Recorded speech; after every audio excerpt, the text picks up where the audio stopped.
Gundam Fleet Thorn adalah mobile suit yang diperkenalkan di Mobile Suit Gundam The Witch from Mercury.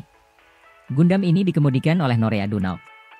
MS bergerak tipe Gundam yang diberikan kepada organisasi anti-Spacian Dawn of Fall. MS ini dikembangkan dan diproduksi oleh Ots Earth Corporation yang dulunya sudah tidak ada lagi, dengan dukungan dari Space Assembly League untuk tujuan menekan Benerit Group. Seperti Lfrid Ur, unit ini adalah versi modifikasi besar dari model praproduksi Gundam Lfrid. Desainnya yang unik dengan lengan panjang dan kaki pendek diterapkan agar Lfrid Thorn dapat bertahan dalam situasi pertempuran yang paling intens dan memberikan unit tersebut pusat gravitasi yang sangat stabil. Unit ini dilengkapi dengan beam diffuse gun yang unggul dalam memberikan tembakan supresif di area yang luas. MS ini menunjukkan kualitas yang berbeda dari saudaranya Lfrid Ur, dengan terutama digunakan sebagai peran cadangan. Sumber dari www.gundam.fandom.com. Hari ini kita akan review HG Gundam Lfrid Thorn. Salah satu Gundam dengan desain yang unik. Saat merakit kit ini tidak ada masalah, merakitnya sangat nyaman, kualitas Bandai jangan diragukan lagi lah ya. Gundam ini punya kombinasi warna putih, hitam, dan dominan coklat. Kit ini adalah salah satu keluaran terbaru tapi gak baru-baru banget lah.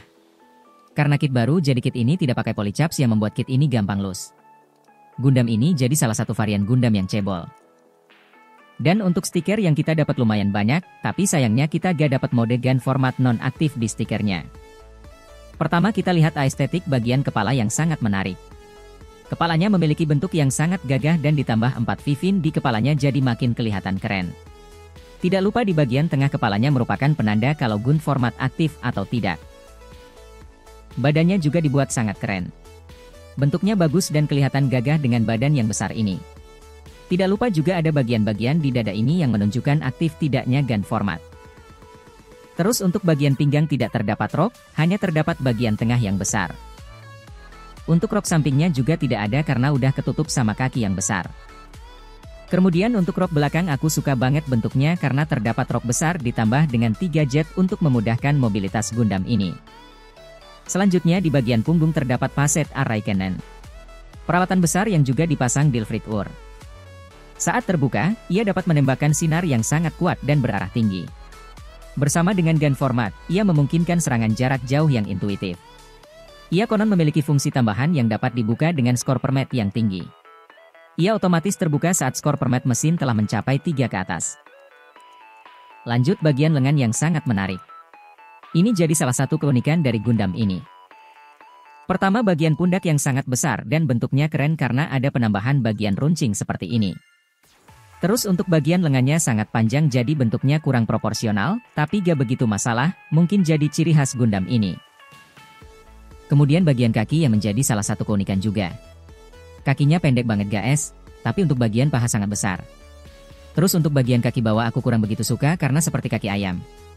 Dari bagian Gundam ini bagian kaki bawah inilah yang aku paling gak suka karena kayak males desain jadinya pilih kaki ayam seperti ini, padahal bentuk part lain udah lumayan bagus. Bagian selanjutnya adalah perbandingan ukuran dengan HG Gundam Lfrid Bandai, HG Gundam Aerial Bandai, HG Gundam Aerial Rebuild Gao Gao, HG Gundam Caliburn Gao Gao, HG Gundolfa Bandai, dan HG Lfrid Ur Bandai. Dari perbandingan tadi, kit ini jadi salah satu Gundam dengan tinggi yang pendek atau cebol. Berikutnya adalah aksesoris yang kita dapatkan. Untuk kit ini kita dapat aksesoris yang lumayan dikit. Pertama kita dapat 2 pasang opsi tangan, yang pertama adalah sepasang tangan terbuka seperti ini, dan kedua adalah sepasang tangan menggenggam untuk memegang senjata seperti ini. Kedua kita dapat shield. Gundam ini punya tameng yang biasanya dipasang di lengan kiri Gundam. Bentuknya unik tapi terlalu kecil untuk melindungi bagian tubuh Gundam ini. Ketiga kita dapat beam saber. Merupakan senjata jarak dekat milik Gundam ini. Gundam ini memiliki 2 mode beam saber. Pertama kita dapat senjata genggam beam saber untuk melakukan serangan jarak dekat. Senjata ini dapat disimpan di bagian dalam tameng Lfrid Thorn. Kedua beam saber ditempatkan di lengan bawahnya. Saat digunakan, unit bloknya berputar ke depan, dan bilah energi memanjang langsung dari port output unit. Terakhir kita dapat senjata utama jarak jauh yaitu beam diffuse gun. Senjata api portable yang memancarkan sinar yang kuat dan menyebar serta berfungsi sebagai senjata utama Lfrid Thorn. Senjata ini dilengkapi dengan baterai berkapasitas tinggi agar dapat digunakan dalam jangka panjang, dan dilengkapi dengan beberapa mekanisme pembuangan yang sangat efisien. Lanjut ke sesi artikulasinya. Kit ini aku udah beli cukup lama, sekitar setahun yang lalu, dan kit ini masih solid soalnya tidak pakai part polycaps. Sekarang kita coba pose Luffy gear second. Ya, posenya bisa banget kayak Luffy soalnya ketolong tangan yang panjang. Kita lanjut ke artikulasi di bagian kepala. Kepala bisa geleng-geleng sedikit aja, kepala bisa headbang seperti ini, kepala bisa maju mundur seperti ini, dan kepala bisa berputar full 360 derajat seperti ini. Lanjut ke bagian badan. Badan bisa geol-geol sedikit aja di bagian sambungan perut dan dada, badan bisa ditekuk membungkuk sedikit juga di sambungan yang sama, dan badan bisa diputar full 360 derajat seperti ini di sambungan antar perut. Rok depan dan rok samping tidak ada artikulasinya. Rok belakang bisa diangkat sejauh ini dan digerakkan seperti ini. Bagian backpack bisa diputar full seperti ini. Backpack ini bisa diperpanjang seperti ini.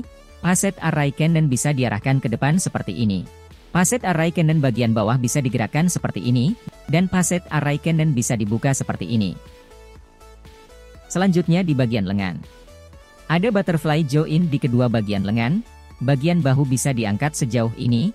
Lengan bisa diangkat lateral sejauh ini. Lengan bisa diputar full 360 derajat seperti ini. Bagian bicep tricep juga bisa diputar penuh 360 derajat. Siku bisa ditekuk sejauh ini aja karena kepentok bahu padahal double join dan bisa diluruskan lagi. Bagian pergelangan tangan terdapat beam saber yang bisa digerakkan seperti ini, dan ada ball joint di pergelangan tangannya yang bisa digerakkan sesuka kalian. Tidak lupa artikulasi di senjata pada bagian gagang samping bisa diputar full seperti ini. Selanjutnya di bagian kaki, paha selangkangan bisa diputar-putar seperti ini tapi lumayan seret. Kaki bisa menendang ke depan sejauh ini dan ke belakang sejauh ini aja karena kepentok rok.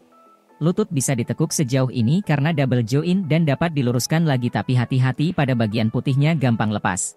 Kaki bisa pivot-pivot seperti ini. Kaki bisa digerakkan maju sejauh ini aja dan mundur sangat jauh. Pergelangan kaki tidak bisa diputar penuh karena kepentok bagian kakinya. Dan pada bagian kaki belakang bisa digerakkan sedikit aja. Dan yang terakhir dan paling penting, kit ini bisa ngangkang sejauh ini. Sangat jauh karena gak ada bagian rok samping. Menurutku, kit ini aku rekomendasiin untuk dibeli.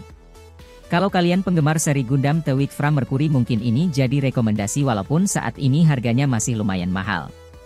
Kelebihan dari kit ini yaitu warna yang bagus, desainnya unik, dan senjata yang sangat keren. Kelemahannya ada di artikulasi yang sedikit terbatas dan bentuk kaki yang jelek. Aku kasih nilai 7 dari 10 untuk kit ini. Namun, sekali lagi, keputusan untuk membeli ada di tangan kalian. Terima kasih udah nonton, jangan lupa like, subscribe dan sampai jumpa di review berikutnya.